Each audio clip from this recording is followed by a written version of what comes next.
Yo, what is up guys, and welcome back to round number 2 of PSGL on F1 25. As you can see, we head towards Kota.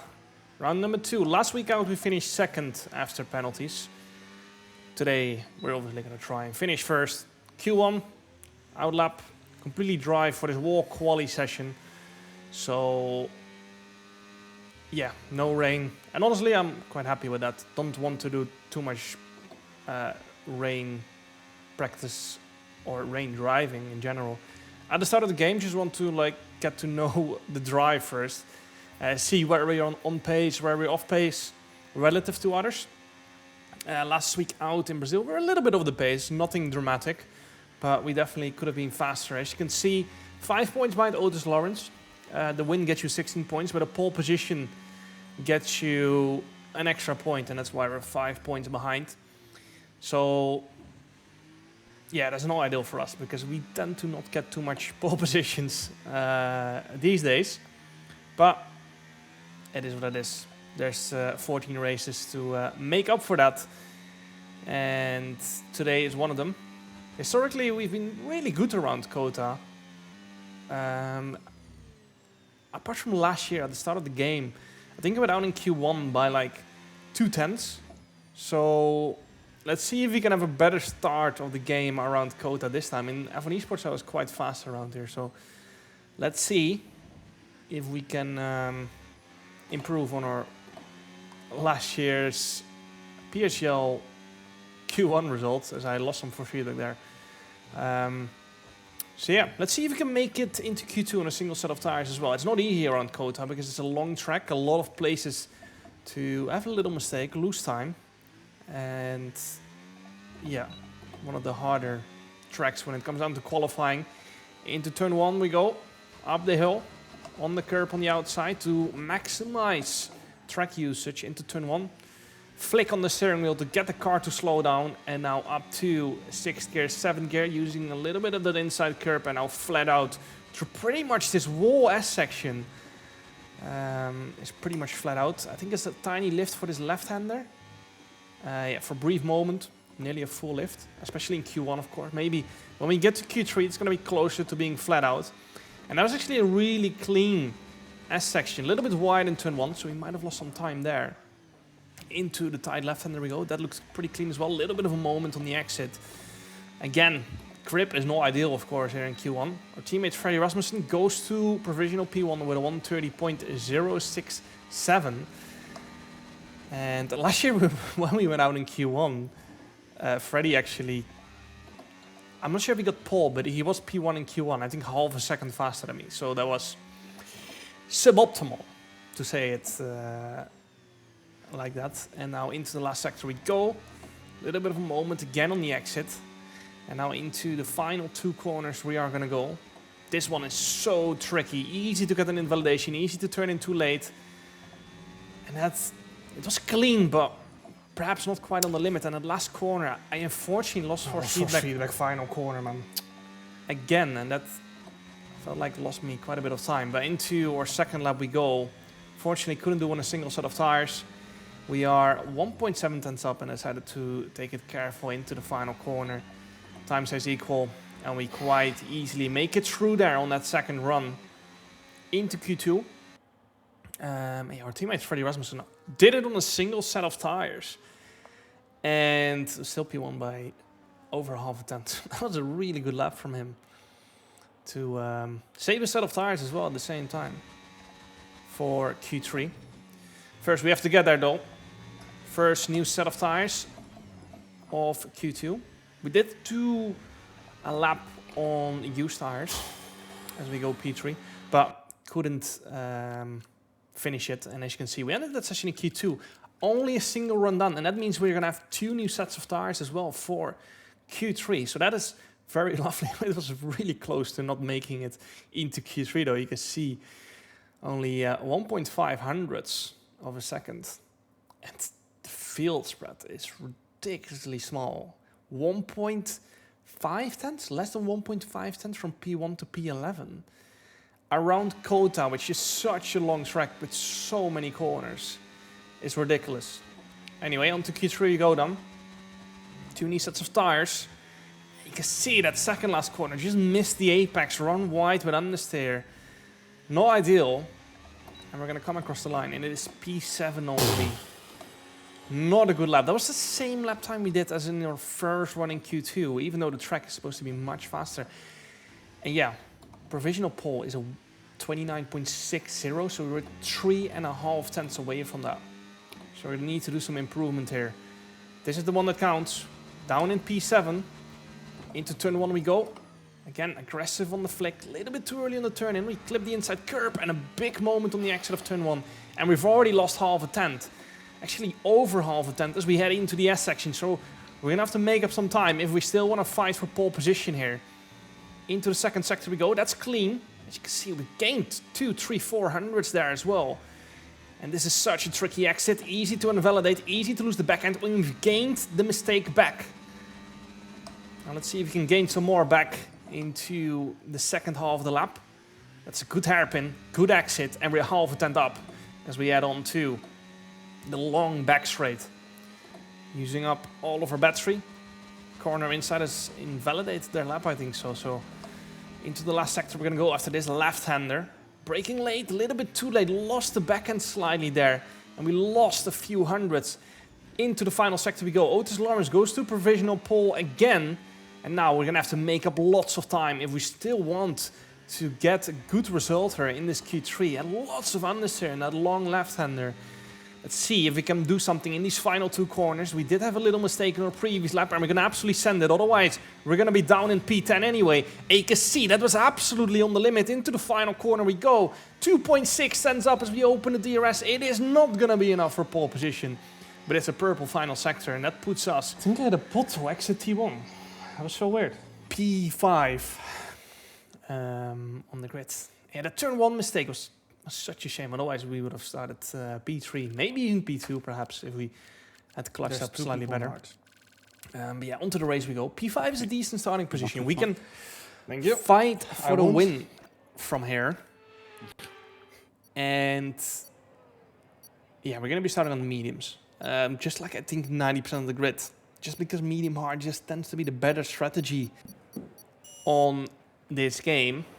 And now we're going to head into the race. It is going to be 5 red lights for the second round of PSGL on F125. And away we go. It's a much better start than Barry Bormann ahead of us. And straight away we're going to go down the inside of Joni Tommela into turn 1. Not necessarily to really go for an attack, because I was well aware I was making it 3 wide and I had to leave lots of space. But it was just a defense from the cars behind. And now into that section we go. We have to avoid an incident on the inside. Alvaro on our outside has to cut the track. I think you're going to have to give that back, Alvaro. Yeah, as you can hear me say there. I would very much love that position back, because we took avoiding action, staying on track. Alvaro thought he could go for a sneaky move off the track. It doesn't look like he's going to give that one back at the moment. Yeah, bit sneaky. And I think Alvaro thought he was going to get away with it. I can already say now, he will get penalized for it. He did get penalized for it afterwards. I think if he did it in real life, he might have gotten away with it. But yeah, not in F1 sim racing or whatever you want to call it. So we gained the position with an incident, but we also lost one to I guess Alvaro. he's not giving it back. And yeah, as you can hear me say there, he's not going to give that position back on track. So it's going to have to be done after. Just skipped an entire corner to get ahead. Stewards. You can see lots of dirty air for Alvaro into that second last corner, struggling with understeer.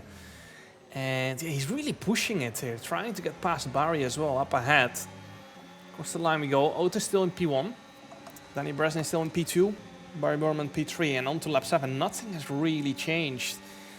And we are still behind. So, yeah, not going to go into the pits just yet. However, our teammate Freddy behind is going into the pits. I decided to stay out. I wanted to stay out. And, you know, have fresh tires towards the end. Because lap 7 is quite early to go on to a set of tires to the end. Now, we saw in the Ironman League, the hards are really good around here. But, yeah, the question is not the lap times. It's the punctures. Getting to the end is the issue. And yeah, especially when I'm trying to fight for another title, the punctures are RNG after 80%, and that's why I just didn't want to take the risk. So into the box we go, together with Barry and Duncan behind us, actually. But yeah, back to the puncture story. If there was a hard... So we'll get undercut by 4 cars. If there was a hard limit where you get a puncture, let's say 100%, actually that would make strategy really interesting, because then you would see undercuts even earlier than lap 7, 6. Then, you can take risk because it's in your own hands. But the RNG just... Yeah, we've seen several times now in league racing where someone is saving their tires, gets a puncture at 80%, and another person is pushing flat out, runs the tire to 98%, and just nothing happens. To me, it's ridiculous, because in real life, you either get a puncture because you run through debris, or the tire runs out of rubber, or the tire's construction fails. And then that's a tire manufacturer issue. But yeah, tires don't puncture that easily in real life. I would much rather to just see punctures happen at X percentage, 95 or 100 even. That way I think it's just more realistic and fair as well. Because the way punctures work in this game are just weird. No one knows how to prevent them. I don't think you can prevent them. It's just a random number generator, I think so. Anyway, lap 15. And Otis Lawrence comes into the box at the end of lap 14. So he's 4 lap fresher tires than us. He's going to have a big pace advantage, but he also has to overtake a lot of people. Danny Resnay boxed at the end of 13. So he has 3 lap fresher tires than us. And we're starting to catch up to the top 5 in this race. Or maybe top 4. I'm not sure. There's still some cars ahead of us that have to box. But you can see Barry is starting to get close to the DRS of Tom Manley. It's actually going to be 1.5 tenths, 1 tenth difference between them. And I knew if I wanted to get past Barry, it was going to have to be this lap. We gained quite a bit of time through the S section. I think perhaps Barry running some lower wings than us. I'm not sure. In P1 and 2.5 minutes. But overtaking is just not easy. Even if you got DRS, it is really, really hard to overtake around here. And now we're going to go for the move into the next left-hander. Barry brakes late, so I decide to tuck back in. Barry misses his braking point, and now we go for the switchback. This is crucial for our race. Into the next right-hander we go. We leave space for Barry on the inside, which turns to the inside for us in the next left-hander. And up to P7 we go. We got a fast lap of the race as well. And now we need to try and get DRS from Tom Manley straight away. We're going to have no battery left, but that was a crucial move because we have no tire advantage to Barry here. Reese Linton boxes straight away. He was still out on track, still had to make a pit stop. Started on the hards, I think one of the only cars on the hards. And now we got DRS. And we actually had to recharge really fast. 2 laps later, you can see we have recharged our battery and we are ready to go for another move. This time on Tom Manley. I was thinking about it into turn 1, but you just couldn't quite get close enough. And we're in a net P4. Joni Tormela boxed, I think lap 6 or 5, but he decided to go for a 2-stop actually. Very interesting. I mean, it worked in Brazil, but I just didn't think it was going to work around Kota, to be honest. And now we got a, I think 3-lap tire advantage to Tom Manley and 2-lap tire advantage to Alvaro Carreton.